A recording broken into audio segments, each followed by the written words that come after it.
Most creative people start businesses to work on the things that they love, creative projects. But the bigger the business gets, the more that they get pulled into admin, like accounting and spreadsheets, aka the boring stuff. But what if I told you there was a way to automate nearly all of the administrative, so you can spend more time doing the fun stuff? Over the years, we've built a 4-step system to help creatives do this. So today I'll explain exactly how it works and how you can start using it today. So my automation journey actually started in a very simple place. Was the first thing that I was actually going down and doing was trying to get rid of needing to use a keyboard for 1 day a week and being able to not have to be so tied to my computer. I was wanting a little bit more freedom. What set me down this journey of how do I actually get rid of this guy that has me kind of feeling so attached to a screen and to a computer all the time. So the first step that I was doing was kind of going more audio to text.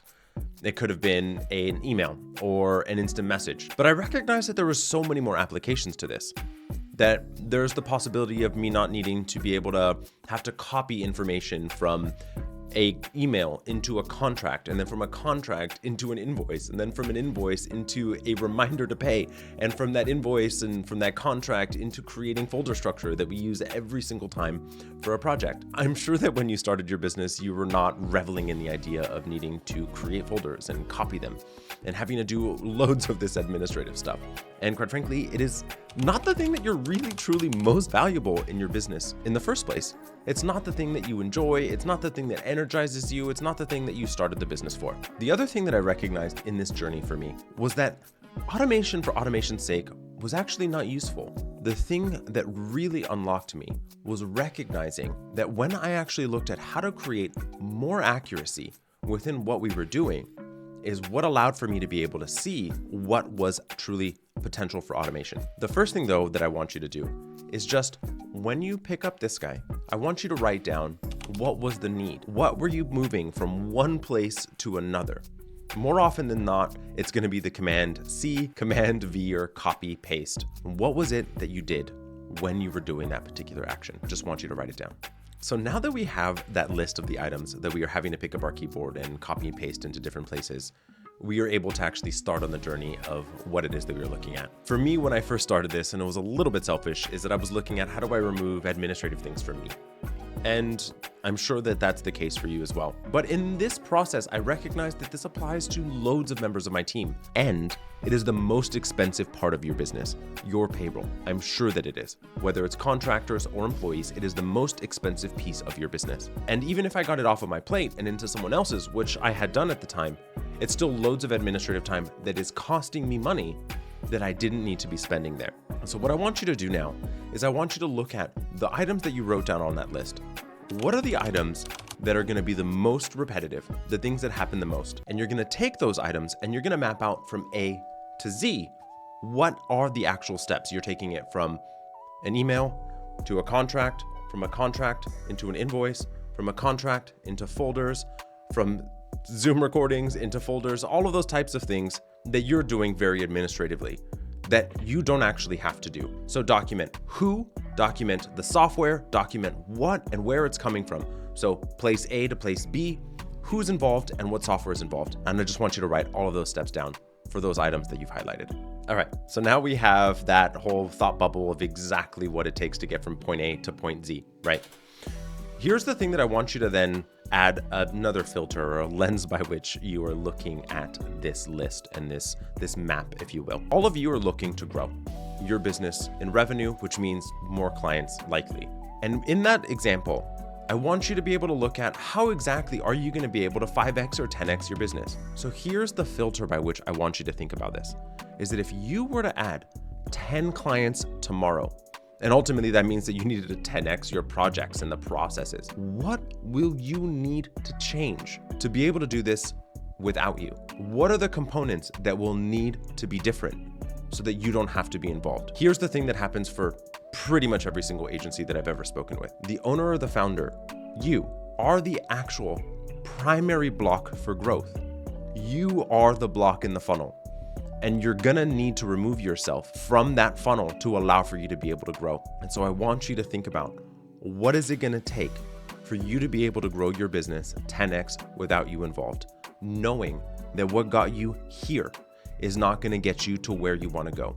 Fundamentally, you're going to have to change the foundation of your business, the foundation of how you interact with it to allow for you to be able to get to where you want to be. So now we have the list of things that we can automate or that we want to get rid of without the keyboard. We have the steps to go from A to point Z within that process that allow for us to then look at how can we actually remove the people or manual work. We also have the new mindset that we need to be able to apply this. So now let's actually put it to work into real life so that we can actually free you up. So I want you to think about what technology, or more specifically, what automation we can use to remove the finger need and the keyboard need, if you will, from these steps within the process. So there's two essential basic applications of this. You have the built-in integrations that allow for software A to talk to software B. Or there is a go-between, systems like Zapier, that allow for one system to have a go-between to talk to system B. And that's exactly what you're gonna then build out. Also, really fun is that within Zapier, if you do not have a direct integration between the two, you can actually just phonetically actually type in exactly what you're looking to accomplish, and it's gonna help you build that automation. This is going to bring a whole lot more fun to your life and into your business, because you're able to bring on more clients, bring on more revenue, have more impact, create more value with the exact same amount of time, because you have saved loads of time of all the boring stuff that you never wanted to do in the first place. And I've seen this being able to create 25 more hours a month in time. Imagine what that could do for your business today. The impact that would have of having 25 more hours per month of time that you can provide more value to your clients and build more revenue. You can continue to do this on an ongoing basis and continue to find time over and over and over again. And I want that freedom for you.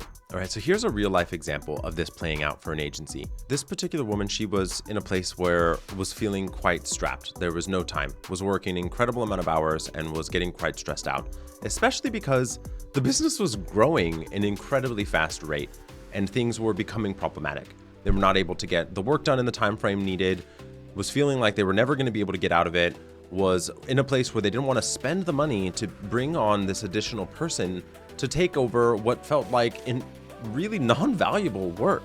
And so they were questioning, why do I need to do this and what's going on, and feeling incredibly stressed out, and then didn't want to invest in it. And so they were utilizing their project management tool, Monday.com. They were utilizing spreadsheets. They were utilizing email. They had information in 12 different places that they needed to cross-reference on an ongoing basis to do one simple thing, which was create a new project when being sold and manage the contractors for this specific project.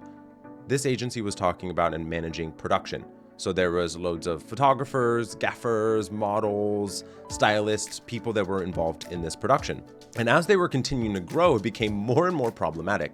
So there was producers directly on the job, but she wanted to be the person to make sure that the expenses matched the budget and still needed to have some involvement. And so as they continued to grow, as they were continuing to bring on new clients, and they actually ended up 4xing the size of their business in production in just a course of 6 months, which was creating a whole slew of pain for them, really. A good problem, but a problem nonetheless. So what we ended up doing was actually creating an automation that allowed for the contract to be signed, a project number to be automatically allocated. Once that project number was automatically allocated, we then created all of the folder structure that was then needed. Copied all the contracts over, moved all the budgets over, put all the basic things that needed to be done.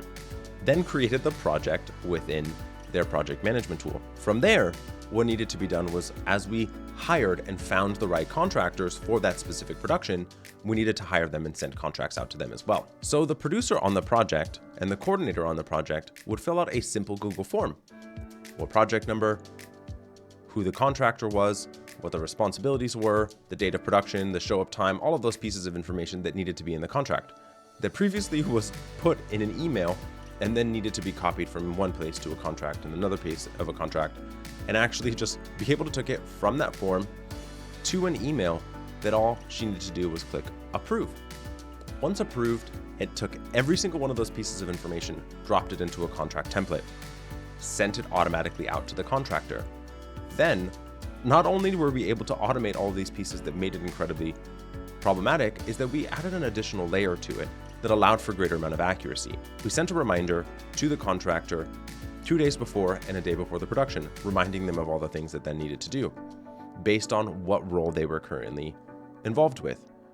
We also immediately the day after production sent them an email to remind them to submit the invoice. Once the invoice was then received and entered into the accounting software, we allowed for the integration to then pull from the accounting software the project number and the contractor name, find the project, and then list that the invoice had been received. Once the invoice was then paid, then marking the invoice as paid in their project management tool so that they could track all of the expenses, make sure that as they closed out a project, they were able to see everything in totality, knowing that the project was completely closed and that they didn't have any more surprise expenses, which in production can be a bit of a problem. And so ultimately the result was that they saved at a bare minimum 8 hours a week of time of just base contract management and communication for projects, creating a great amount of space for them to be able to continue to grow, freed up time for her and allowing for the ability to be able to continue to grow, removing this amount of time. And it was just an incredible amount of relief of removing the most boring part of her job. And this can be true for you as well. So now you know how to start automating the boring processes of your creative work, and you'll be able to take on more clients. But really, in order for you to be able to bring on more clients, you need more leads, right? So check out this video here where I explain the 4 steps that you need to take to do that, exactly that, generating 500 leads a month.